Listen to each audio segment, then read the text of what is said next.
Bonjour, je ne sais pas si vous m'entendez. Vous pouvez mettre sur le chat si vous m'entendez ou pas, ou s'il il y a une bonne communication. Je suis Véronique Pipard, coordinatrice de l'ESS, donc ce qui veut dire équipe de soins spécialisés rhumatologie du littoral, donc qui se trouve, nous sommes sur le 13 pour l'instant et bientôt nous serons sur toute la région PACA. Donc moi je suis coordinatrice, je suis aussi infirmière de métier. Donc je vais vous présenter donc l'ESS. Donc ce webinaire est enregistré. Il y aura un replay qui vous sera diffusé par la CPTS, par votre CPTS. Si vous avez des questions, il faudra attendre la fin de la présentation et vous pouvez poser vos questions au travers du chat. Voilà. Alors, l'ESS. Donc, qu'est-ce qu'est une ESS? Donc, de quoi parle-t-on? Donc, c'est un ensemble de professionnels de santé qui est constitué autour de médecins spécialistes, donc nous, autour de rhumatologues, hors médecine générale, qui choisissent en fait d'assurer dans leurs activités de soins de façon coordonnée avec l'ensemble des acteurs d'un territoire. Donc, le territoire, je vous ai dit, c'est le 13 pour l'instant. Nous collaborons actuellement avec les CPTS, avec des MSP, des maisons de santé pluriprofessionnelles, ainsi que des centres hospitaliers, et bientôt aussi avec des EHPAD. Nous en avons rencontré quelques-uns depuis 3 ans que nous sommes créés. Donc à venir, je vous ai précisé, il y aura des ESS bientôt en gynéco, en dermatologie, en traumatologie, en pédiatrique, en pneumologie, ophtalmo, voilà. Tout ça, c'est en train de se développer sur le 13. Alors, donc, je vous ai dit, les spécialistes, alors il y a des libéraux, il y a des hospitaliers ou des mixtes, c'est-à-dire qui travaillent à la fois à l'hôpital et qui sont en libéral. Et il y a moi-même, coordinatrice, donc, qui gère en fait l'ensemble de cette ESS.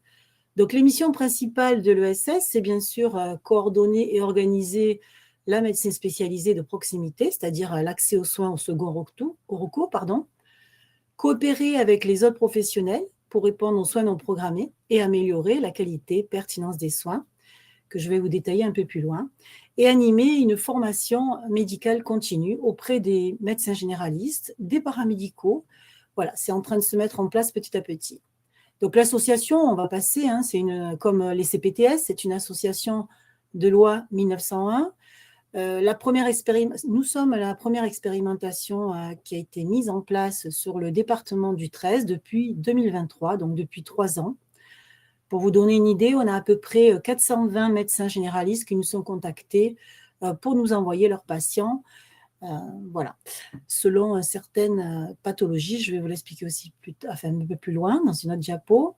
Donc, nous étions financés jusqu'à maintenant par l'ARS, et à partir de cette année, nous serons donc subventionnés par la CNAM. Donc, les adhérents, c'est que les médecins spécialistes, des rhumatos, surtout des libéraux, bien sûr, beaucoup de rhumatologues libéraux. Et nous avons aussi créé d'autres réseaux avec des radiologues pour avoir des accès rapides à des rendez-vous. Voilà, nous sommes en train de créer un réseau aussi avec les établissements hospitaliers. Donc, l'ESS s'adresse exclusivement, en priorité, aux médecins généralistes aujourd'hui. C'est la priorité, si vous voulez. Demain, ça sera aussi les paramédicaux. C'est le but, bien sûr, de mettre un maillage. Qu'est-ce que je propose? Des créneaux rapides de consultation ou des examens. Je peux aussi proposer des rendez-vous d'hospitalisation, par exemple dans le cadre de fractures ostéoporotiques. Et il y a surtout une prise en charge, en fait, pour certaines pathologies qui sont prioritaires, qui ont été estimées prioritaires par les rhumatologues. Donc, l'ostéoporose, tout ce qui est rhumatisme inflammatoire, les radiculalgies, c'est-à-dire tout ce qui est sciatique, cruralgie, névralgie cervico-brachiale, mais de moins de 3 mois, et aussi tout ce qui peut faire penser à des capsulites d'épaule, au niveau de l'épaule. Donc, bien sûr, ce service qui est proposé donc aux médecins généralistes, c'est pour éviter l'errance diagnostique, bien sûr raccourcir les délais de consultation qui actuellement peuvent aller jusqu'à 3 à 6 mois pour un rhumatologue, et de développer aussi dans l'avenir des consultations avancées dans le département qui sont dépourvues de rhumatologues, notamment le 04. Donc, les consultations avancées, ça veut dire que c'est le rhumatologue qui va se déplacer dans ces régions un peu dépourvues en souffrance. Il peut y avoir aussi des créneaux, des consultations, mais par la téléexpertise, donc ce n'est pas en présentiel, bien sûr, qui sont proposées aussi par certains rhumatologues. Alors, c'est vrai que la spécialité de la rhumatologie ne prête pas trop à ce genre d'outils, mais ça se développe aussi petit à petit chez nous et ça peut aussi aider un médecin généraliste qui, sur le cas d'un patient, pour un peu voir si le patient est adressé à l'ESS ou pas, ou éventuellement vers un autre spécialiste, bien sûr. Voilà, donc l'idée, c'était le bon soin, le bon moment et au bon endroit, ça, vous devez connaître. Alors, il n'y a pas l'ESS n'est pas une structure physique, hein. Pardon, c'est allé trop vite. Donc, ce n'est pas une structure physique. Donc, les rhumatologues, moi, je n'ai pas vraiment de bureau, hein. Les rhumatologues reçoivent dans leur cabinet. L'objectif, c'est de donner un rendez-vous dans les 15 jours. Alors, bien sûr, ça dépend le degré d'urgence. Je priorise toujours les 4 pathologies dont j'ai parlé dans la diapo précédente. Donc, sur des créneaux récurrents ou ponctuels, ça dépend des rhumatologues. J'ai à peu près 100 créneaux par mois que me proposent les rhumatologues. Et en fonction du domicile du patient, en fonction de l'urgence, voilà, j'utilise tel ou tel créneau. Donc, ces médecins rhumatologues peuvent consulter, bien sûr, ça dépend de leur cabinet, ils peuvent être en libéral, dans un cabinet en ville ou dans les établissements Saint-Joseph, Hôpital Européen, le CHU Sainte-Marguerite, etc. Voilà, donc ils ont un formulaire à remplir qui m'aide en fait. Et en amont, il faut qu'ils fassent des examens pour optimiser la consultation. Au niveau pour me contacter, c'est soit par téléphone, soit par mail. Donc, on essaye de proposer aux médecins généralistes d'utiliser le mail sécurisé, bien sûr, hein, pour sécuriser les données médicales. On peut nous retrouver aussi sur les réseaux sociaux. Et l'idée aussi, c'est de mettre à disposition des fiches didactiques aux médecins, donc qui se trouvent, qui sont donc sur notre site internet. Il faut juste créer un compte. Même si vous êtes pas un soignant, un infirmier ou un kiné, vous pouvez aussi créer votre compte et avoir accès à ces fiches. Et aussi, vous trouverez les différentes plateformes de téléexpertise sur lesquelles les rhumatologues font leur téléexpertise. Mais comme je vous l'ai dit, pas tous les rhumatologues font de la téléexpertise. Les parcours en rhumatologie, donc on est en train d'y travailler avec les CPTS, justement.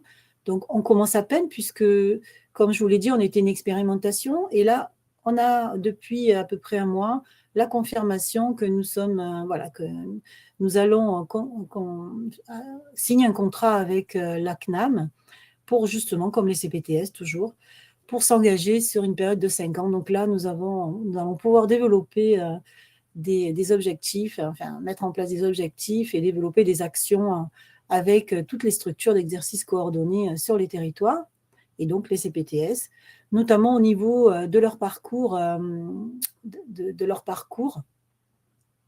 Alors là, donc là, j'ai mis juste, parce qu'on n'a pas encore développé la santé de la femme, hein, c'est l'émission des CPTS sur la santé de la femme. La cancérologie aussi, puisque certains traitements en fait qu'on donne, des traitements d'hormonothérapie en fait pour le cancer notamment de la femme, du sein, cancer du sein, peuvent induire de l'ostéoporose. Alors quand je parle de santé de la femme, c'est bien sûr au niveau de la ménopause. Alors ménopause, il y a des ménopauses précoces aussi, hein, inférieures à 40 ans. Donc là, ça fait partie des facteurs de risque pour développer une ostéoporose. Alors, quand je parle de santé de la femme, c'est aussi la baisse des oestrogènes lors de la ménopause, donc qui augmente le risque de perte osseuse et bien sûr le risque de fracture. Donc, la cancérologie, j'en ai parlé, les traitements d'inducteurs et la gériatrie, bien sûr. Donc, éviter la perte d'autonomie évitable, donc c'est-à-dire la chute qui pourrait être liée à une ostéoporose. Voilà, donc l'idée, c'est de repérer en amont les patients à risque pour éviter la chute, la fracture et la perte de l'autonomie. Donc, voilà, là, c'était un peu par rapport à notre cible, là, dans le SS de rhumatologie, c'est l'ostéoporose. Donc, sachez qu'on peut aussi organiser des formations pareil, qui peuvent peut-être se mettre en place sur une demi-heure par webinaire. Ça, on pourra l'étudier avec la CPTS. Concernant donc l'ostéoporose, donc c'est une maladie silencieuse, hein, comme vous savez, où une simple chute peut briser un os. Souvent, donc, il n'y a pas de douleur dont le patient se plaint. Un diagnostic précoce et une prévention active réduisent bien sûr le risque de refracture. Souvent, il n'y a que 20% à peu près des patients qui sont pris en charge suite à une fracture. Et il y a beaucoup de personnes, beaucoup de patients qui rechutent dans l'année. Donc, et qui décèdent aussi, beaucoup de décès par rapport à des fractures ostéoporotiques chez des patients âgés. Donc, identifier les profils à haut risque, diagnostiquer par l'image et la biologie, surveiller la taille et l'équilibre, le trépied de la prévention, donc efficace donc au niveau des apports calciques, vitamine D et bien sûr l'activité physique, et sécuriser l'environnement et l'observance. Donc ça, je pense que vous connaissez en étant des paramédicaux.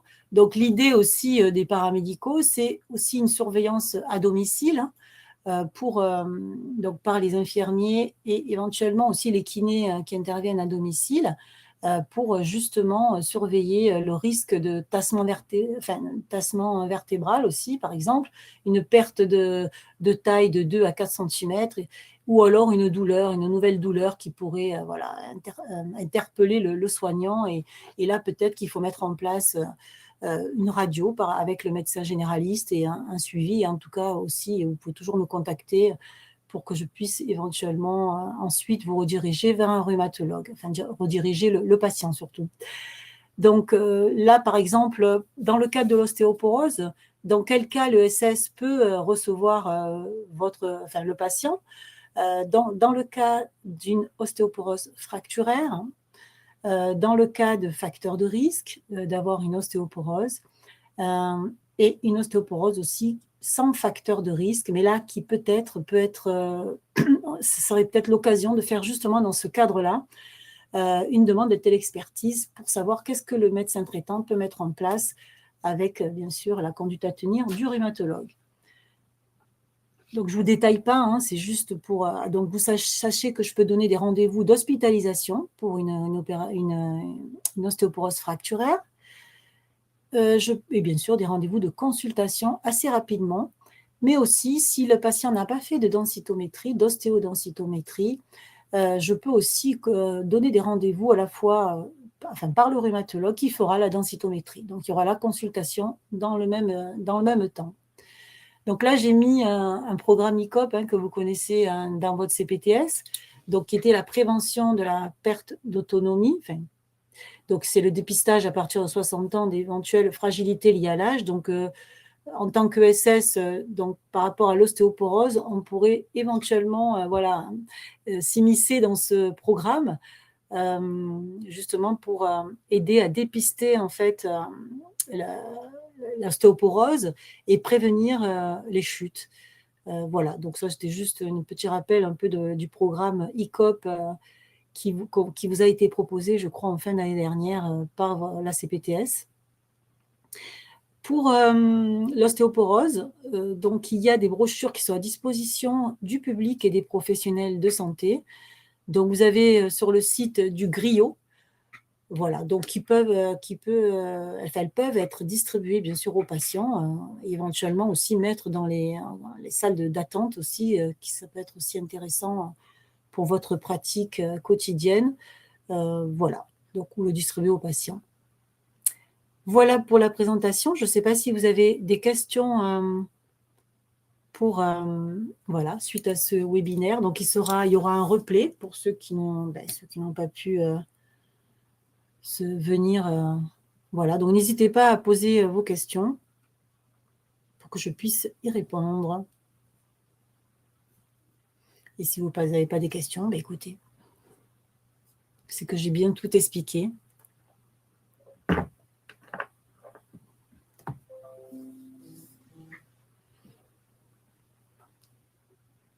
Avec plaisir. N'hésitez pas, hein, même si c'est une question qui ne vous semble pas importante, n'hésitez pas, je suis là jusqu'à la demi, donc...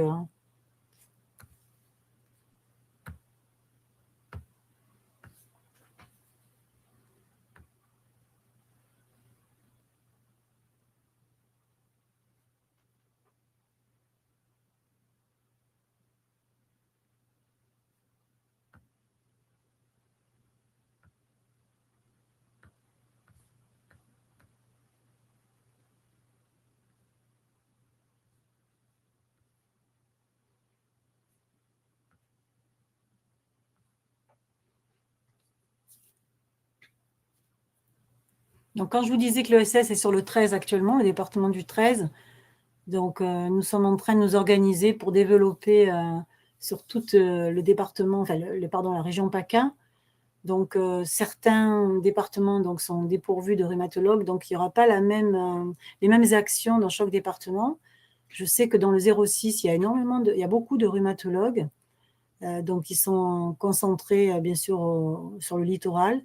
Voilà, donc il y aura on va réfléchir à comment s'organiser dans ces différents départements, selon la demande aussi, bien sûr.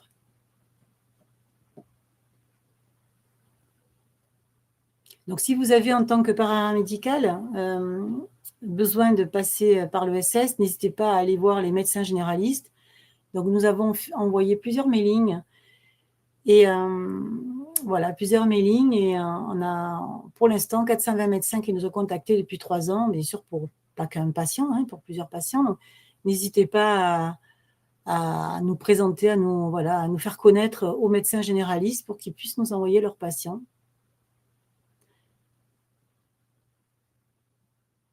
Ok, très bien. Donc, je pense qu'il n'y a pas d'autres questions, vous me dites.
Voilà, bah écoutez, n'hésitez pas à nous contacter. Nous allons mettre fin à cette présentation et puis peut-être à bientôt, hein. Donc, n'hésitez pas à appeler hein, si vous avez une demande de renseignement, même si c'est enfin, n'importe quelle demande de renseignement. Je suis disponible normalement tous les matins.